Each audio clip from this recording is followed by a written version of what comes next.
garder la santé et éviter la fatigue tout au long de la journée, le temps des repas est un élément clé.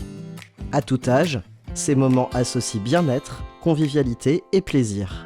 Le déjeuner est le plus souvent pris à l'extérieur de chez soi. Nous sommes donc allés découvrir comment, en Pévèle-Carembault, la restauration collective s'organise à chaque âge de la vie.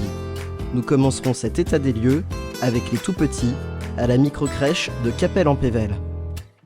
Ici, vous êtes à la microcrèche 1001 pas de Capelle-en-Pévèle, dans la zone de la Croisette. Nous sommes ouverts depuis 5 ans. Nous accueillons des enfants de 2 mois et demi à 4 ans. Nous sommes 4 adultes à nous occuper des enfants toute la journée, selon les arrivées. On a l'agrément jusqu'à 4 ans. On peut accueillir des enfants qui vont à l'école. Ils peuvent venir pendant les vacances, les mercredis, voire même au soir, selon l'organisation des parents. Notre prestataire Ensemble vient de Saint-Laurent-Blangy, à côté d'Arras. Donc il y a un petit bout de route en effet, et il nous livre tous les jours pour le lendemain. C'est du local, mais du local de Saint-Laurent-Blangy. On a des repas mixés pour les tout petits qui n'ont pas de dents. On a des repas moulinés quand ils commencent à avoir des dents et qu'ils commencent à mâcher. Et ensuite des repas en morceaux pour les plus grands. Pour les allergiques, on ne peut rien faire malheureusement parce que le prestataire ne peut pas gérer du sans lactose, du sans gluten. Donc c'est les parents qui ramènent les repas. On a une personne qui est là pour réchauffer les plats. Alors, elle prend la température des plats avant et après au moment de servir. On a une fiche température où tout est contrôlé, tout est noté. Et elle prépare les assiettes pour les enfants. Nous trois, le reste du personnel, on reste avec les enfants. Et les enfants travaillent aussi parce qu'ils ont un petit chariot à disposition où ils viennent chercher leur bol, leur bavoir, leur cuillère. Et ils se servent après chacun leur entrée. Si des fois ils ont un doute sur les repas, on leur demande de goûter. S'ils n'aiment pas, on ne force pas. Mais ils goûtent toujours. Et souvent, en regardant le copain manger, ils mangent. Après les tout-petits, nous nous rendons à l'école de Bercé, l'une des rares du territoire à disposer d'une véritable cuisine scolaire. Plusieurs cuisinières y préparent quotidiennement les repas des enfants. Ici à Bercé, on a toujours fait nos repas nous-mêmes. Depuis des années, on a même fait les repas des personnes âgées à domicile. On se sert aussi de ce qu'il y a sur la commune. Le hangar à Bercé aussi qui nous fournit, quand il y a la saison, les fraises. Il y a eu les carottes, il y a eu les choux. Après, le reste vient d'un fournisseur extérieur pour tout ce qui est épicerie, la viande. Donc on reçoit à peu près 20% des produits locaux et on reçoit 80% par notre fournisseur. Nos enfants, le midi, ont entre 3 et 10 ans. Les 3 à 6 ans, on fait le repas à table. Il y a du personnel autour qui s'affaire à couper la viande des petits, à les aider s'il y a un souci. Et chez les grands, c'est un self-service. Les enfants viennent en groupe, ils prennent leur plateau et se servent. On essaye quand même qu'ils aient une entrée, un plat, un dessert. On préfère leur donner des petites quantités et les resservir. Beaucoup sont réfractaires aux légumes et aux fruits. Et nous, on essaye ici de leur faire goûter. On ne force jamais les enfants, mais on essaye au moins de leur faire goûter. Mais avec de la patience et beaucoup de gentillesse, je pense qu'on s'en sort. Les enfants les plus jeunes, en général, comme ils sortent des petits pots, des compotes, c'est plus facile. Par contre, arriver au CP, souvent à table, quand un enfant fait tous les enfants de la table font et puis il n'y a plus personne qui mange, donc c'est différent. Et après, par contre, chez les grands, on a en général des bons mangeurs. On limite la commande pour dire que chaque enfant ait quand même ce qu'il doit manger et ça nous permet du coup de beaucoup moins jeter. Le gaspillage, je pense que moins 15%, ça doit être à peu près ça. Le fait que les enfants n'aient pas l'habitude de manger des légumes tout le temps et des fruits, c'est vrai que c'est compliqué.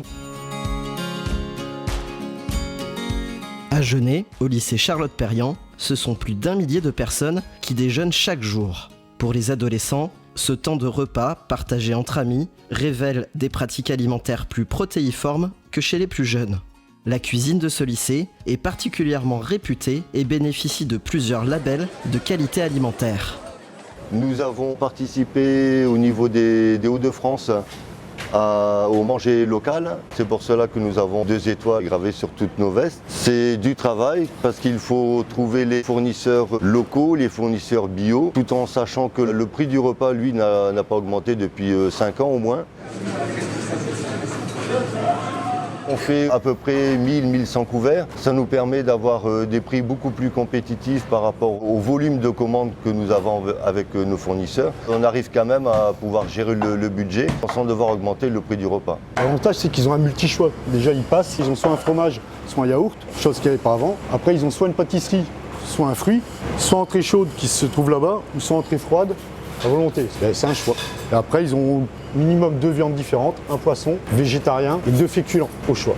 On essaye d'adapter des menus qui plaisent. Au niveau des approvisionnements, on travaille avec la boulangerie Monnier à Genève. On travaille aussi avec la Sens d'Illy pour les yaourts. On travaille également avec la GAEC de la Motte à Nomain.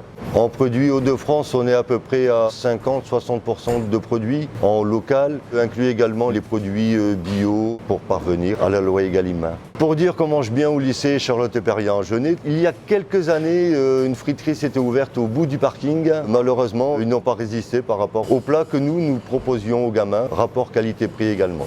On se fixe des challenges d'une année sur l'autre, de manière à ne pas rester sur ce qu'on sait faire et innover par rapport au goût des gamins. C'est vivifiant, voir les gamins qui sortent d'ici, qu'il n'y a plus rien dans l'assiette.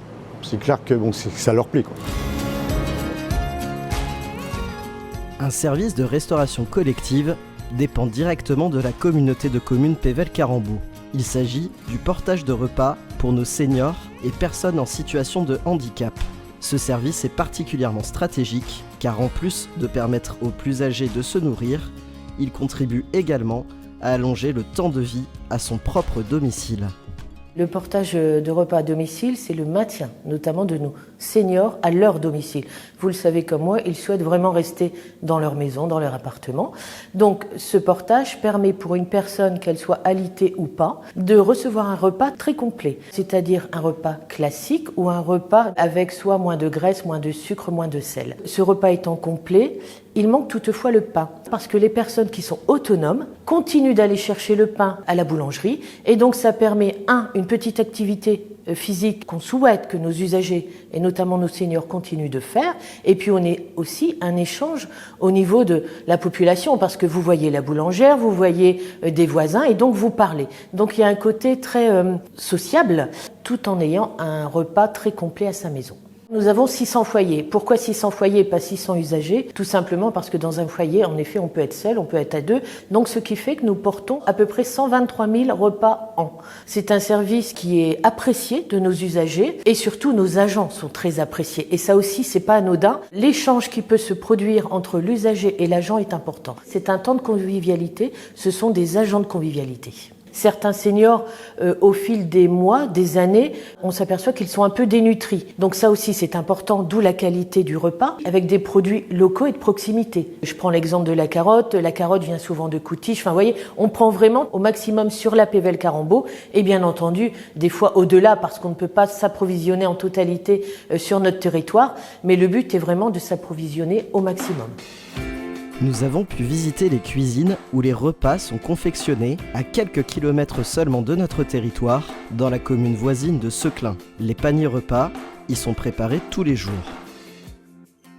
Donc on a deux populations au niveau de nos convives pour des particularités. Des personnes qui ont des problèmes de santé, qui ont des régimes spécifiques, et notre population qui peuvent se permettre d'avoir des repas classiques.